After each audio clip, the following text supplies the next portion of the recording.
ergui seu estandarte, tremulando a luz, a coroaria, circundando a cruz, na cruz alegria,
Qual é o sentido da palavra de Deus em sua vida?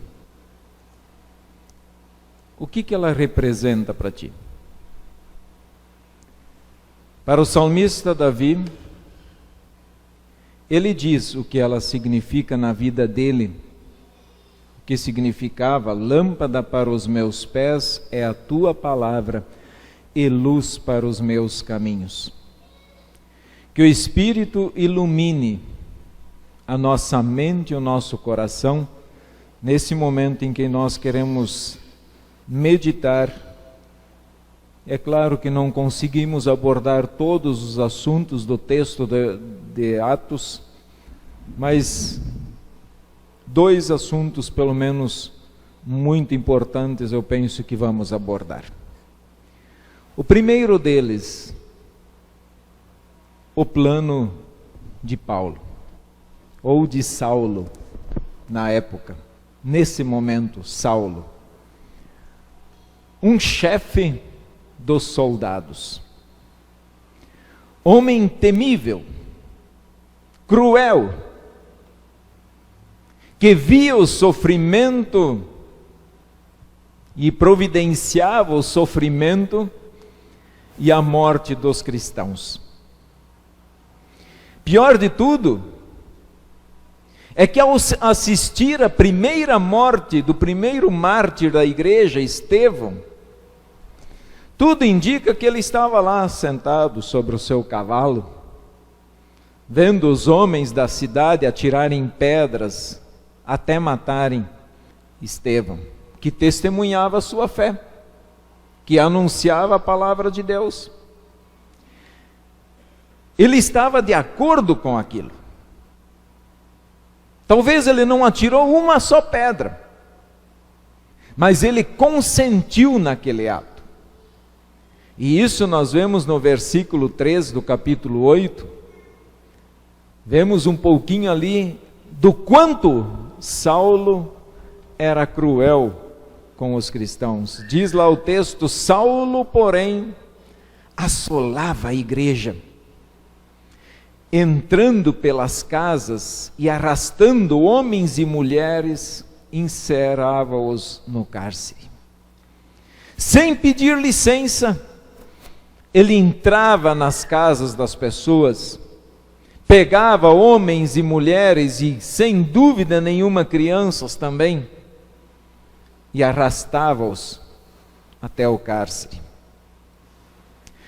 E olha que a intenção de Saulo, ele não parou por ali. O que aconteceu depois que mataram Estevão?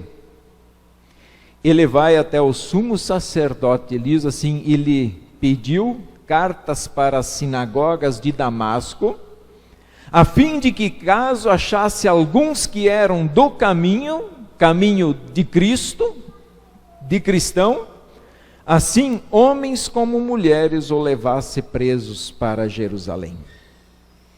Eu quero caçar, eu quero matar, porque nós precisamos calar a boca dos cristãos. Esse era o plano de Saulo. Mas qual era o plano de Deus? O plano de Deus segue no texto. O plano de Deus era outro. Saulo queria ir aqui, mas Deus disse: você vai aqui, e não tem jeito de fugir.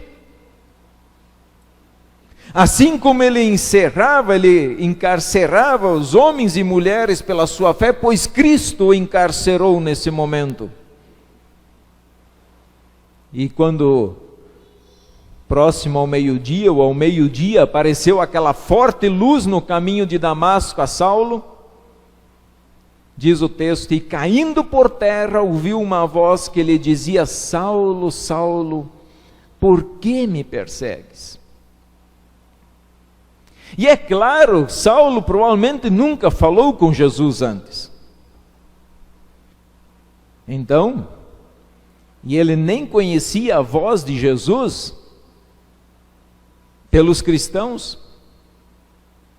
Ele não conseguia diferenciar quando um cristão estava falando da parte de Deus, porque isso para ele também não lhe interessava. Então ele pergunta: quem és tu? Quem és tu que está falando comigo? Paulo ouvia falar de Jesus, mas eu penso que ele nunca falou pessoalmente com Cristo. És tu? Eu penso que aquele momento Saulo, olhando naquela luz ou tentando enxergar quem falava com ele, estava quase que perguntando: és tu que curaste enfermos? Devolveu a visão aos cegos? Ressuscitou os mortos? Expulsou os demônios? És tu que fala comigo? Ou quem é que está falando? Ele ouve a voz de Jesus. E Jesus lhe responde: eu sou Jesus, a quem tu persegues. Naquele momento, Deus, ou Jesus, colocou Saulo contra a parede e disse: agora eu sou. Você quer me pegar? Me pegue. Eu estou aqui. Você está me perseguindo. Por quê? Por que razão tu me persegues? A quem tu persegues, de Jesus? Eu sou. Não há outro. Tu persegues a mim. E Jesus então passa a lhe dar ordens. É interessante que Saulo, com todo o seu poder, porque ele era o chefe dos guardas, chefe do exército, naquele momento ele passa a obedecer ordens. Ele passa a obedecer o que Jesus lhe diz, e Jesus diz: mas levanta-te e entra na cidade onde te dirão o que te convém fazer. Levanta, Saulo, levante do chão. E agora você vai para a cidade. Você não ia lá mesmo? Agora você vai. Mas chegando lá na cidade, faça aquilo que as pessoas mandarem você fazer. Eles vão dizer para você. Aqui você não vai dar ordens, aqui você vai obedecer. Saulo levanta. E é interessante o texto, que no versículo 8, então se levantou Saulo da terra e abrindo os olhos nada podia ver. E guiando-o pela mão levaram-no para Damasco. Um jovem soldado, um chefe do exército, um homem com espada na cintura, um homem que poderia dar uma ordem e o exército todo lhe obedeceria. Nesse momento é guiado, em um piscar de olhos, é guiado pelas mãos. Todo o seu orgulho, o seu nome, sua ganância, sua autoridade, o ódio de Jesus e o ódio dos cristãos, todos os seus planos caem por terra quando ele caiu do cavalo. Não foi só ele quem caiu. Tudo isso caiu junto. E pelo jeito ficou lá no chão. Todas essas coisas caíram de Saulo e ficaram lá, estendidas no chão. Esse homem entra na cidade, mas totalmente cego, precisando que alguém o guie pela mão. Ainda bem que Deus mudou os seus planos. Os planos de Saulo. Ele não mudou somente os planos, mas mudou a vida de Saulo. Deu para Saulo o perdão, deu a liberdade que ele ainda não havia sentido no seu coração, colocou em Saulo algo maravilhoso que nós temos já: a fé nesse Cristo Jesus, a quem ele perseguia. Ao olharmos à nossa volta, nós vamos encontrar também pessoas e o mundo procurando calar os cristãos. Na verdade, não é nós que eles querem calar. Não somos nós que eles perseguem. Mas eles querem calar e eles querem perseguir a Cristo. Como não alcançam mais em Cristo, eles pegam os seus servos, que somos nós. E portanto, nesse momento em que somos boca de Deus, nós devemos nos alegrar quando alguém nos persegue pela fé. Nos persegue por sermos cristãos. É fácil? Claro que não. Nunca vai ser fácil. Uma perseguição nunca é fácil. Imagina você ser perseguido constantemente, todo dia, tendo que se esconder para não ser caçado.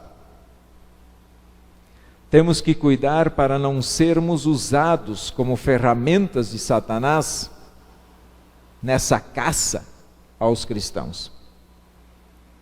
Quando nós realizamos o sepultamento, especialmente de pessoas jovens, de crianças, eu penso que vocês já ouviram muita frase: coitado, com tantos planos pela frente, com tanta vida pela frente, queria ser doutor, até falava em ser pastor, tinha todo um projeto de vida, e agora está aí, morto. Todos os planos e sonhos são sepultados com aquele jovem, com aquela criança. Está certo que muitas coisas bonitas começam a surgir quando alguém morre. O seu sonho, às vezes alguém continua, mas o sonho passa a ser de outra pessoa e não mais daquele um que faleceu, porque ele não vê a realização daquele sonho aqui neste mundo. Por isso, quando sepultamos alguém, nós sepultamos todos os seus planos, seus projetos de vida, tudo aquilo que ele almejava, vai junto. Tenho que perguntar a vocês: quais são os teus planos para hoje? Quais são os teus planos para amanhã? Quais planos que você tinha traçado na sua vida e que caíram por terra?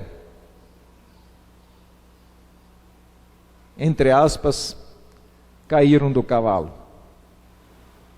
Quais planos você teve que mudar porque algo aconteceu na sua vida inesperadamente?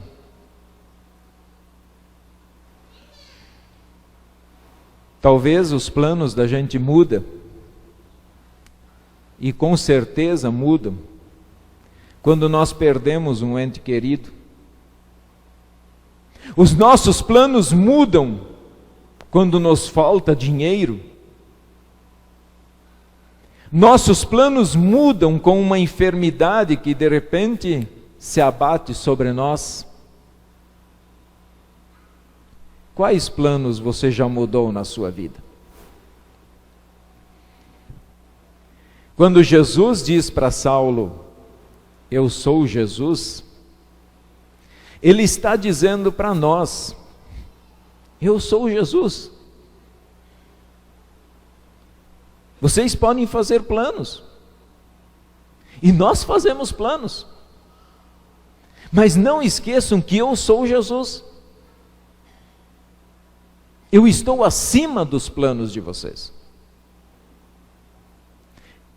O homem planeja, mas Deus maneja. Deus mexe os gravetos na nossa vida. Deus é quem faz o barco da nossa vida andar por onde Ele quer que andemos. Louvem a Deus. Louvem a Deus porque Ele coloca o seu plano sobre o nosso plano. Como Deus conhece o amanhã e nós não, louvado seja o nome dEle. E vamos dizer amém quando Deus mudar o nosso plano? Continuando a história de Saulo, quando Deus pede para Ananias ir ao encontro de Saulo e lhe curar, Ananias mostrou o seu lado bem humano, bem nosso.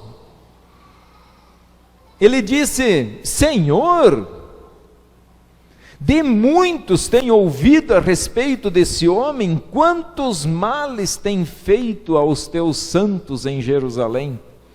E para que trouxeste a autorização dos principais sacerdotes para prender a todos os que te invocam, ou os que invocam o teu nome? Em outras palavras, ele estava dizendo: Deus, Saulo, não é possível. Não é possível que o Senhor quer usar Saulo. Saulo não serve para a missão.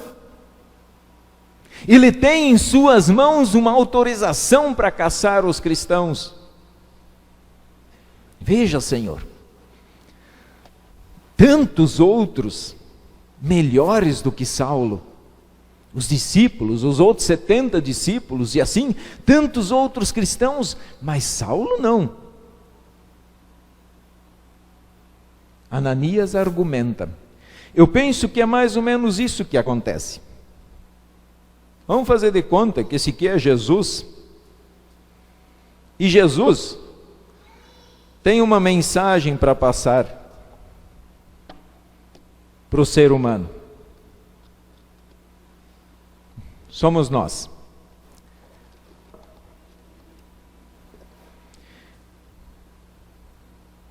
Temos aqui algumas ferramentas. Aqui está Jesus e aqui está o ser humano. Antes de mais nada, uma pergunta: Jesus pode passar a mensagem diretamente ao ser humano? Pode? Pode. Se Jesus quiser, ele passa diretamente. Deus manda, ele faz o que ele quer. Mas o que acontece? Para essa mensagem de Jesus chegar ao ser humano, seu Elis, vem cá um pouquinho. Nós temos aqui uma bacia, 1 litro descartável cortado, um funil, uma forma. Desses instrumentos que tem aqui no meio, qual deles o Senhor usaria para passar a mensagem para cá? Esse? Por quê?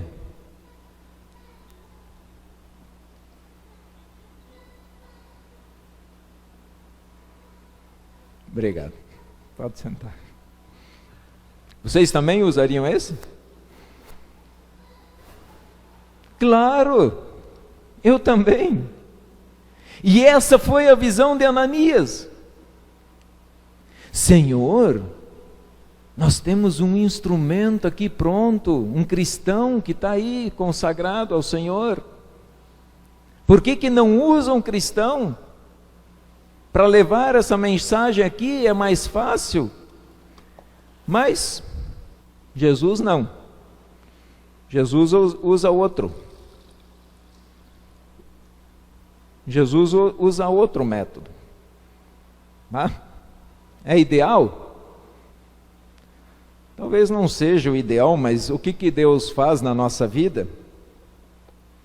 Ele nos prepara para levar a mensagem dele adiante.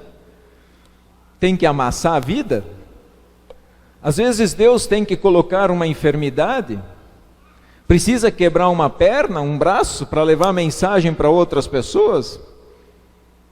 Sim. Ele pode usar qualquer instrumento. Ele usaria isso aqui? Deus usa. Deus modifica o ser humano. Deus transforma o ser humano. Deus vai contra a nossa lógica. Deus vai contra a nossa lógica e transforma o ser humano.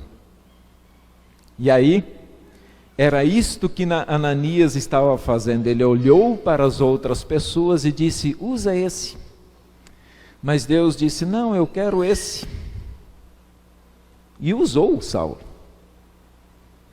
Usou Saulo da sua maneira, ajeitou Saulo e ele disse: vai, Deus dizendo para Ananias: vai, porque este é para mim um instrumento escolhido para levar o meu nome perante os gentios e reis, bem como perante os filhos de Israel. Vai, não seja teimoso, não me questione mais, vai até Saulo. Por quê? Porque Saulo é para mim um instrumento escolhido, preparado para levar a mensagem que eu quero que ele leve para gentios, reis e para o povo de Israel. A transformação foi maravilhosa. Foi tão maravilhosa que olha o que diz os versículos 21. Todos os que o ouviam estavam atônitos e diziam: não é este que exterminava em Jerusalém os que invocam ou invocavam o nome de Jesus e para aqui veio precisamente com o fim de os levar amarrados aos principais sacerdotes? As pessoas perguntavam: ué, mas esse cara aí não veio caçar os cristãos? Como é que ele fala de Jesus? Tamanha foi a transformação de Deus. Deus escolhe, Deus chama, Deus capacita cada um para ser o seu servo, da sua maneira, do seu jeito especial que Deus tem de lidar com cada um de nós.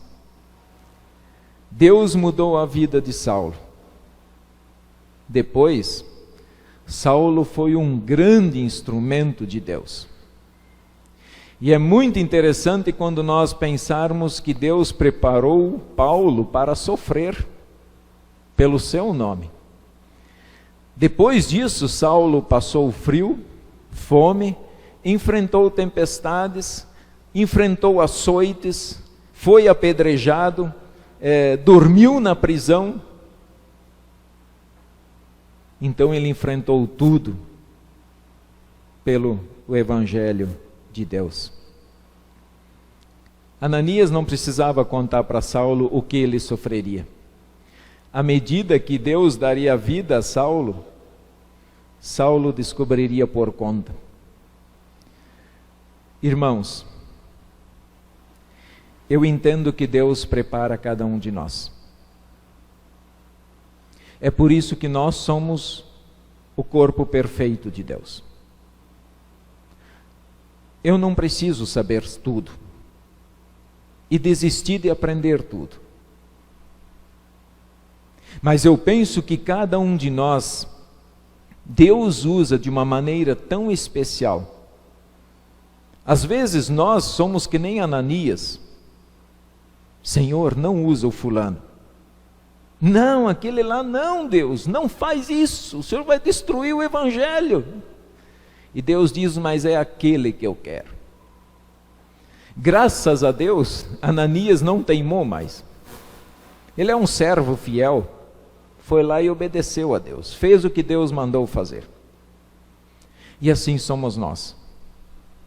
Como está, nesse momento, a tua vida de serviço ao Senhor?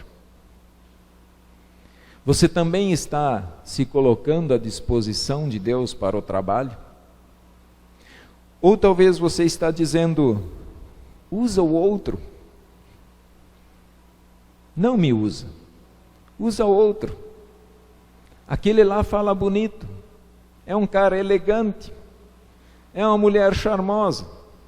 Quem sabe assim as pessoas vão prestar atenção nele. Mas Deus diz: isso não quero, eu quero você. Cada um, do jeito que é. Deus ama, Deus chama, Deus capacita. Tomara que todos os dias da nossa vida Deus esteja nos derrubando do cavalo. E junto com esse tombo, que Ele derrube os nossos planos. Quando os nossos planos não forem os planos dEle. Porque os planos dEle estão acima e muito acima dos nossos. Assim como Deus disse para Saulo, para levar o seu nome perante gentios e reis, Lá era Saulo, aqui somos nós. Portanto, não calemos, não guardemos, mas juntos vamos trabalhar para levar esse doce evangelho a muitas pessoas lá fora. Sejamos nós instrumentos valiosos na mão do Senhor, para a salvação de muitas vidas por meio de Jesus Cristo, o nosso Senhor. Louvado seja esse Deus Todo-Poderoso. Amém.